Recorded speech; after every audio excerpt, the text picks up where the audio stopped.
Hello दोस्तों, कैसे हैं आप लोग। आशा करता हूं कि आप लोग अच्छे होंगे और अच्छे से पढ़ाई कर रहे होंगे। 2 महीने बाद आपकी करीब है यूपी बोर्ड की परीक्षा उत्तर प्रदेश 2026 की। तो आप लोग निश्चिंत रहिए, अच्छे से पढ़ाई कीजिए। और मैं आपको आज बताने वाला हूँ पेपर मॉडल कैसे आता है, किस प्रकार हमें पेपर के जो तरीके होते हैं, किस प्रकार हमें हल करना है सभी पेपर को, किस प्रकार से पैटर्न से लिखना है, वो मैं अच्छे से आपको बताने वाला हूँ इस वीडियो में। और हिंदी के पेपर से मैं बताने वाला हूँ कि कैसे पेपर लिखना है, क्या क्या पेपर में आ सकते हैं। तो आप निश्चिंत होकर पढ़ें और अपना टारगेट जितना ही अच्छा टारगेट बनाएंगे, अगर आप अपना टारगेट 95 बनाते हैं और उसी हिसाब से मेहनत करते हैं तो आपको 95% लाने में कोई नहीं रोक सकता। मैं इस समय 11th क्लास में हूँ। मैंने पिछले वर्ष ही 10वीं की परीक्षा दी थी, तो मुझे पता है किस प्रकार 10वीं की परीक्षा लिखी जाती है, क्या पैटर्न होता है, क्या तरीका होता है, किस प्रकार हम लिखें, मैंने क्या गलती की थी, क्या आपको गलतियां नहीं करनी है। ये सब मैं आपके सभी क्वेश्चन को अच्छे से समझाने वाला हूँ, हल कराने वाला हूँ। जो आपके मन में डाउट होंगे वो खत्म कर दूंगा। और आपको और भी अच्छे से पढ़ना है या जानना है तो उसके लिए आप मेरे चैनल को सब्सक्राइब करें और कमेंट करें। मैं आपको सभी क्वेश्चन बताने वाला हूँ, तरीका और सभी विषयों के हल कराने वाला हूँ। ये 2 महीने हमें नॉन स्टॉप पढ़ाई करना है, अच्छे से पढ़ाई करना है, ताकि यही 2 महीने आप पढ़ेंगे तो आपका हमेशा नाम रहेगा। 2 महीने आपको अच्छे से मेहनत करके पढ़ना है। तो मैं आदित्य मिश्रा मेरा नाम है, मैं आपको पढ़ाने वाला हूँ क्लास 10th वालों को। CLASS class 10। क्लास 10 के बच्चों को इसमें बहुत टेंशन होगा कि क्या पढ़े, क्या पेपर में आएगा, क्या कैसा करना है। तो उसके लिए आप निश्चिंत रहें। मैं आपको बताने वाला हूँ हिंदी पेपर का मॉडल, किस प्रकार हिंदी का पेपर आता है। तो हिंदी का पेपर हमें किस प्रकार लिखना है। नंबर बेसिकली 100 नंबर का होता है सब्जेक्ट, एक सब्जेक्ट 100 नंबर का।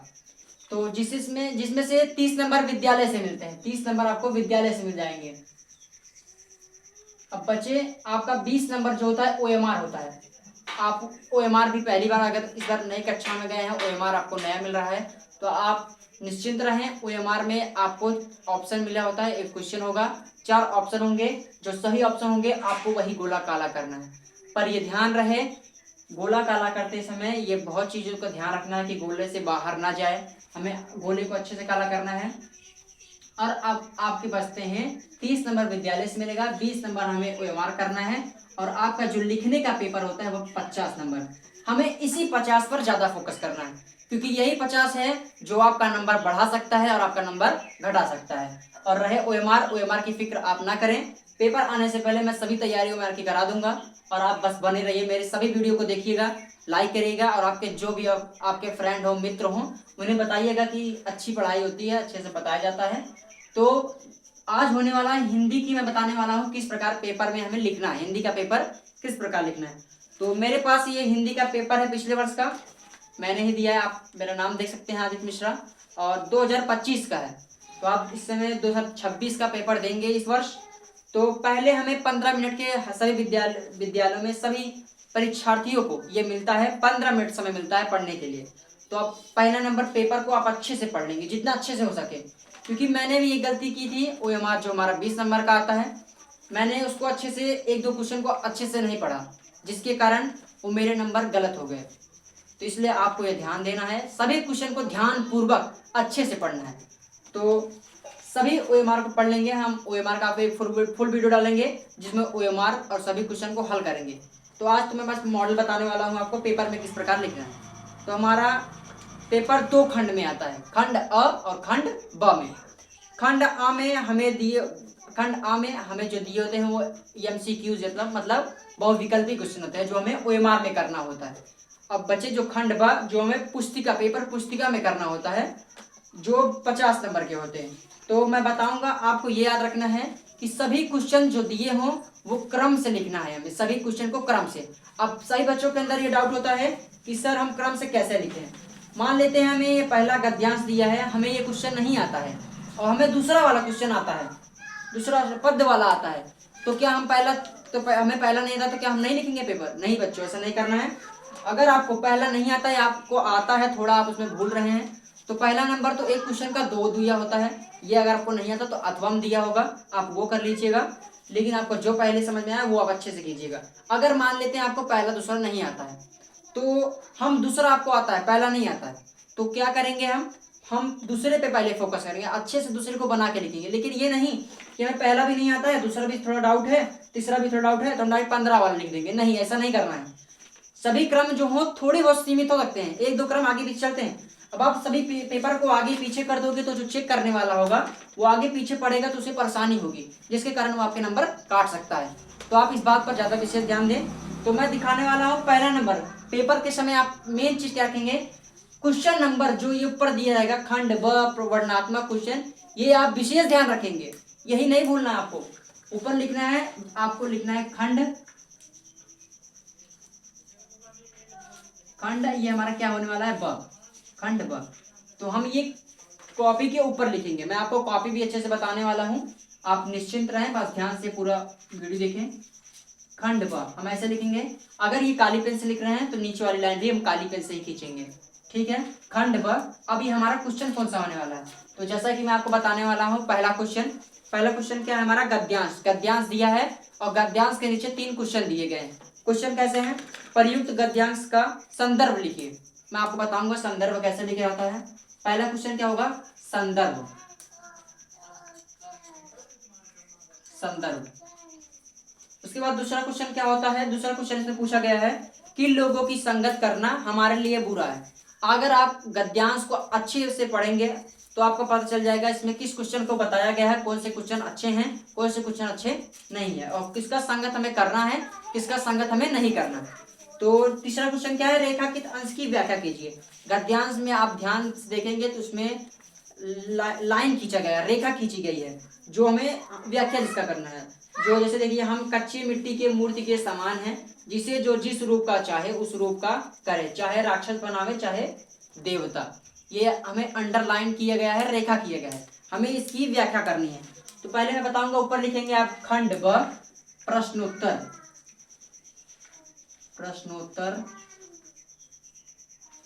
प्रश्नोत्तर नंबर। पहले आप प्रश्नोत्तर नंबर दर्शा देंगे। उसके बाद अगर मैं पहला कर रहा हूं तो लिखूंगा पहला, ठीक। अब मैं इधर लिखूंगा डायरेक्ट उत्तर।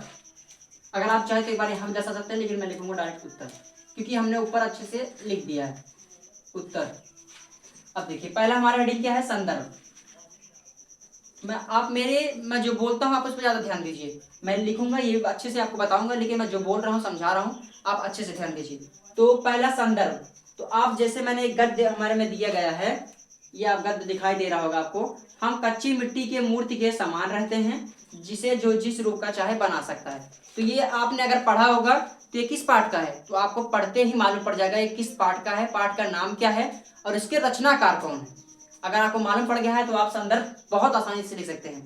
संदर्भ लिखने का तरीका कैसा होता है, तो आपको लिखना है प्रस्तुत, अगर ये गद्यांश है तो लिखेंगे प्रस्तुत गद्यांश हमारी पाठ्य पुस्तक हिंदी से लिया गया है, जिसके रचनाकार, इसके रचनाकार आचार्य रामचंद्र शुक्ल है, और इसके पाठ का नाम है मित्रता। तो आप ये अच्छे से मेंशन कर देंगे, लिख देंगे।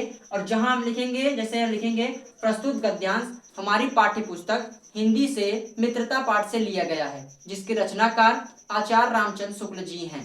आपको इसी प्रकार लिखना है, आपको पूरा 2 नंबर मिल जाएगा। ये एक क्वेश्चन 2 नंबर का होगा, 3 क्वेश्चन 6 नंबर के होंगे, तो आप निश्चिंत रहेंगे। ये हमें किस प्रकार लिखना है मैं आपको बता रहा हूं। तो संदर्भ किस प्रकार लिखना है, प्रस्तुत, प्रस्तुत गद्यांश हमारी पाठ्य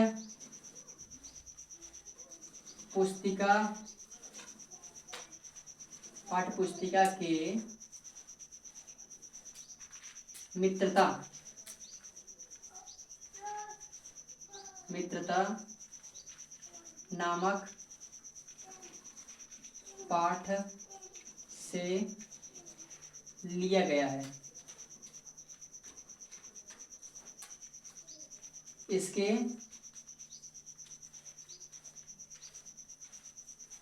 लेखक आचार्य रामचंद्र शुक्ल जी हैं। ये इंपॉर्टेंट में आप लेके चलेंगे, क्योंकि आपका क्वेश्चन इंपॉर्टेंट होने वाला है। इसी प्रकार हमको लिखना है। अब हमको बताएंगे हम कहाँ पे कॉमा लगाएंगे, कहाँ इन्वर्टेड कॉमा लगाएंगे। प्रस्तुत गद्यांश हमारी पाठ्य पुस्तिका के मित्रता नामक पाठ से, ये मित्रता नामक पाठ से लिया गया था ये गद्य, और ये गद्य इंपॉर्टेंट है क्योंकि पिछले वर्ष ये आया है, तो आप इसे अच्छे से पढ़ लेंगे। मित्रता, अभी मित्रता हमारे लिए इंपॉर्टेंट शब्द है, तो हम इसे डबल इन्वर्टेड कॉमा, एक सिंगल इन्वर्टेड कॉमा में लिख देंगे। मित्रता नामक पाठ से लिया गया है। इसके लेखक, अगर आप लेखक लिख दें, रचनाकार लिख दें, इसके लेखक आचार्य रामचंद्र, इसे हम सिंगल इन्वर्टेड कॉमा में लिखेंगे ताकि जो चेक करने वाला हो उसकी निगाह तुरंत इस पर चले जाए और आपको इसका क्वेश्चन का नंबर तुरंत दे दे। इसी प्रकार आप लिखेंगे प्रस्तुत गद्यांश हमारी पाठ्य पुस्तक के मित्रता नामक पाठ से लिया गया है। इसके लेखक आचार्य रामचंद्र शुक्ल जी हैं। ये क्वेश्चन आपका समाप्त हो चुका है। इसी प्रकार मैं 2 क्वेश्चन और बताने वाला हूँ जिससे आपकी सभी परेशानी, सभी दिक्कत, जो मुसीबत चल रही है दूर जाएंगे। आपको मालूम पड़ जाएगा क्या हमें पेपर में किस प्रकार करना है। तो इसके लिए मैं और भी वीडियो डालूंगा, अच्छे से आपको सही वीडियो देखने हैं। और मेरी वीडियो आपको अच्छी लगे तो उसके लिए लाइक शेयर सब्सक्राइब कीजिएगा। मैंने आप ही लोगों के लिए अच्छे से आपको प्रोवाइड कराया है ताकि आप अच्छे से पेपर दे दें। उसके लिए बस आप मुझे सब्सक्राइब करें ताकि मेरा मनोबल बढ़े और मैं आपको अच्छे से पढ़ा सकूँ। तो दूसरा क्वेश्चन हमारा दिया गया है, किन लोगों की संगत करना हमारे लिए बुरा है। यह आप गद्यांश पढ़ेंगे तो आपको मालूम पड़ जाएगा। जब गद्यांश पढ़ेंगे तो इसका आंसर कहाँ मिलेगा। तो इधर लिखा गया है हमें किस प्रकार लोगों से, किन लोगों से मित्रता नहीं करनी है। तो गद्यांश में लिखा गया हमें उन लोगों से मित्रता नहीं करनी है जो बहुत अधिक, जो हमसे अधिक दृढ़ संकल्प के हैं। अब दृढ़ संकल्प के हैं, आचार्य रामचंद्र शुक्ल जी ने यहाँ पर क्यों बताया है। दृढ़ संकल्प का मतलब वो हमारी बातों को, जो हमारे मित्र होते हैं वो हमारी बातों को नहीं मानेंगे। हम उनसे अपनी मान रखेंगे कि ये नहीं ये करते हैं तो वो अपने मन का करेंगे क्योंकि वो हमसे दृढ़ संकल्प के हैं। तो ऐसे लोगों से हमें मित्रता नहीं करनी है और हमसे ऐसे लोगों से हमको दूर रहना है। ये इस पाठ में आचार्य रामचंद्र शुक्ल जी ने बताया है। तो दूसरा क्वेश्चन क्या है, हमें किन लोगों से मित्रता नहीं करनी है, किन लोगों से दूर रहना है। तो हमें लिखना है हमें हमसे अधिक दृढ़ संकल्प वाले लोगों से दूर रहना है। तो तीसरा क्वेश्चन हमारे होने वाला है। तीसरा क्वेश्चन है रेखांकित अंश की व्याख्या कीजिए। तो आप इसे पहला दर्शाएंगे, दूसरा आपको मैंने बता दिया किस प्रकार। अब इसी प्रकार होने वाला है तीसरा आप हेडिंग डालेंगे व्याख्या डालने के बाद हेडिंग आपको पूरा गद्य में जो लाइन खींची गई, रेखा जो किए गए उसी की व्याख्या करना है। तो उसी की व्याख्या आप जब पढ़ेंगे, जैसे लिखा गया है, मैं आपको अच्छे से बता देता हूं, आप समझ लीजिएगा। हम लोग कच्ची मिट्टी की मूर्ति के समान हैं। तो हम स्टार्टिंग कैसे करेंगे, आचार्य रामचंद्र शुक्ल जी ने हमें यह बताया है कि हम लोग कच्ची मिट्टी की मूर्ति के समान हैं। व्याख्या का मतलब वह होता है जो हमें गद्य दिया गया है उसी को अपने सरल भाषा में तोड़कर अच्छे से समझा के हम बताना है उसको, कि जो जिस प्रकार ये रेखा की लाइन खींची गई है हमें इसे अच्छे से आपको समझाना है। समझ लिया, आप मुझे अच्छे से समझा रहे हैं तो वही आपको जिस प्रकार भाषा में आप समझा सकें, अच्छी से भाषा में, सरल सुजन भाषा में, वही भाषा का प्रयोग करके आप अच्छे से इसे लिख देंगे। मैं एक पूरी अच्छी वीडियो बनाऊंगा जिससे आपको ये सभी डाउट क्लियर हो जाएंगे। तो मैं आशा करता हूँ कि आप लोगों को ये मेरी वीडियो अच्छी लगी हो। अगर अच्छी लगी हो, कुछ आपको इससे नॉलेज मिली हो तो आप लाइक करें, शेयर करें, सब्सक्राइब करें। धन्यवाद।